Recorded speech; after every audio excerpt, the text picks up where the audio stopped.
Before we begin, take a breath. Today's story is not one meant for comfort. It is a story of pursuit, of something that does not kill out of hunger, anger, or instinct, but because that is simply what it does. The Arizona desert has always been a place of danger. Rattlesnakes, bandits, scorching heat, sudden storms. But none of those things are what this story is about. This is the night something else came through the desert. Something not alive, but not dead either. Something that followed a woman all the way to a ranch house, where one man made the mistake of trying to save her. The Arizona sky was burning down to its last dying colors when he first saw her stumbling near the edge of his land. Barefoot, dust-caked, clutching an old, woven cloth to her shoulders like armor. Her breaths came in short, panicked gasps, and every few steps she twisted around as if something enormous was stalking just out of sight. Coyotes howled across the flats, but she didn't react to them. Reacted to the silence between the howls, the unnatural stillness. He called out to her. No answer. Eyes were locked on the horizon behind her, in a way that made his stomach tighten. When she finally reached him, she wasn't out of breath. She was out of hope. She said she wasn't lost, was running from something that wasn't human, something that moved without tracks, but left a sensation in the air like vibrating metal. He didn't believe her, but he took her hand, offered water, safety. Her fingers trembled, but she held on, like she had nothing left to hold on to. Night dropped hard. Inside the ranch house, the lantern flickered nervously, as though the flame itself felt unwelcome. Sat near the hearth, shivering, still wrapped in that woven cloth. He offered to check her for injuries. Refused instantly. Too instantly.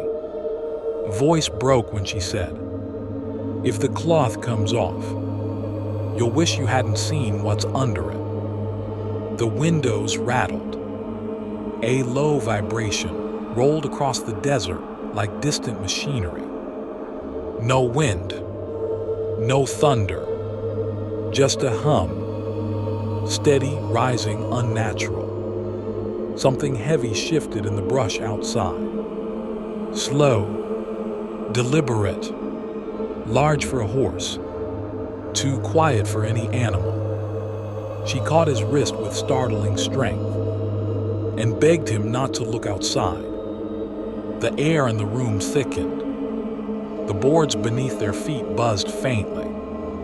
He realized he wasn't just hearing the hum. He was feeling it. He asked again about the cloth. She said the thing hunting her didn't mark her to hurt her. It marked her to follow her, to find her. Always. And then the edge of the cloth slipped. The fabric fell from her shoulder, and everything he thought he knew about pain, wounds, scars, shattered. Skin was carved with thin, jagged lines, glowing like metal heated under moonlight. Not bleeding. Shapes that twisted in impossible geometry. Spirals and cuts that pulsed in slow waves. With her heartbeat. With something else. Something outside. Covered herself again, but it was too late. The marks had reacted to the room. To him. Glowing a touch brighter. She told him the truth. 2 nights ago, during a desert storm, the sky tore open above Fort Defiance. Like cloth ripping. Tall, silver beings stepped through. 4, maybe 5. She lost count. They didn't walk. They hovered, their eyes, more than any living thing should have, blinked in patterns like flickering headlights. One touched her and burned the marks into her skin. Ran, but you cannot outrun something that follows the glow under your flesh. Hum outside intensified. The lantern flame shrank, hissed, and died. Blue-white light seeped under the door. The boards vibrated. The hinges trembled. Dust drifted from the rafters. Then, silence. Silence so absolute. It felt like the desert was holding its breath. He grabbed his rifle. The doorknob twitched, turned halfway, stopped. Then something scraped the wood of the door. A long metallic drag, as if a piece of machinery was testing the shape of the house. Backed into the corner, trembling, her marks glowing warm beneath the cloth. The doorknob turned again. Slowly, patiently, he lifted the rifle and fired through the door. The explosion cracked the air, but the bullet didn't pierce wood. It vanished, absorbed. The house shook. A low-frequency blast hit them, like sound turned into a physical force. Windows shattered inward. The lantern smashed to the ground. Glass burst across the floor. Outside, something massive shifted, its silhouette tall enough to blot out the moonlight. He shouted for her to move, ran toward the back of the house, as the front door imploded inward. Broken, but warped in on itself, like the air around it had bent. Something stepped inside. It wasn't a creature. It wasn't a machine. It was both. Tall, silver, eyes blinking in patterns, limbs too smooth, too jointless. It glowed faintly in the same pattern as the marks beneath her skin. It had found her. He dragged her toward the back door. Creature glided across the floor without moving its legs, just drifting like smoke over water. The house groaned as if pressure filled every corner. The back door burst open. They sprinted into the night. Behind them, the creature didn't run. It blinked out of existence and reappeared 50 feet closer. It didn't chase. It approached, slow, certain. The woman's marks pulsed in panic, matching the rhythm of the thing behind them. They ran toward the barn. He shoved her inside, slammed the doors and barred them. Rattled, the horses inside kicked wildly, eyes rolling white in terror. Hum grew louder outside, shaking the barn rafters. Then, a metallic spike punched through the barn wall, missing their heads by inches. Another spike. Another. The creature was testing the walls, mapping the space, by sound, by vibration, by her marks. He grabbed the horses, untied them, and smacked their flanks. They bolted through the opposite doors, straight into the desert. He and the woman fled on foot behind them, using the chaos as cover. The creature paused, shifting eyes following the movement of the herd. It chose her. It always chose her. They ran across open desert.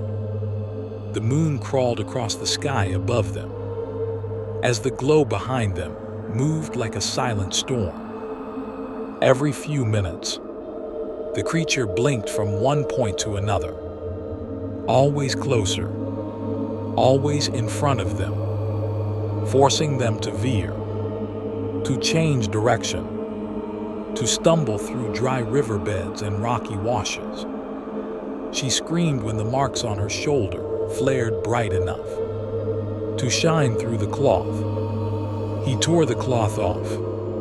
The marks cast pale light across the sand. They pulsed faster as the creature drew near.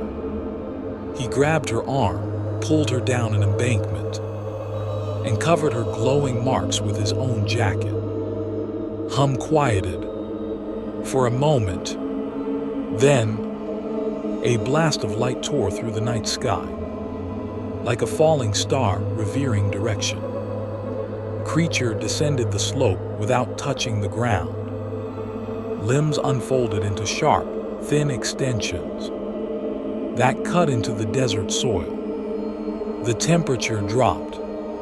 Her marks glowed hotter. He fired his rifle again. The bullets vanished on impact, absorbed into the creature's smooth metallic form. With no effect, they ran again. Up ahead, half buried in the dunes, lay an old army outpost, abandoned decades ago, collapsing into the sand. They dove through a broken doorway and hid behind the remains of a supply room. Inside the outpost, old radio equipment sat rusted and dead. One of the radios flickered with static as soon as they entered. But it wasn't random static. It was pulsing in the same rhythm as her marks. The creature was near. A metallic shriek ripped across the desert outside. A sound that didn't belong in any natural world. He checked the ammunition he knew was useless, but held anyway. Looked at him, eyes full of apology. She said she never meant to bring this thing here. Never meant to put anyone else in its path. She said she thought she could outrun it, until it told her the truth. Wasn't meant to escape. Was meant to lead it. To someone who would try to save her. Someone who wouldn't run. The creature arrived. The air inside the outpost tightened. Metal bent.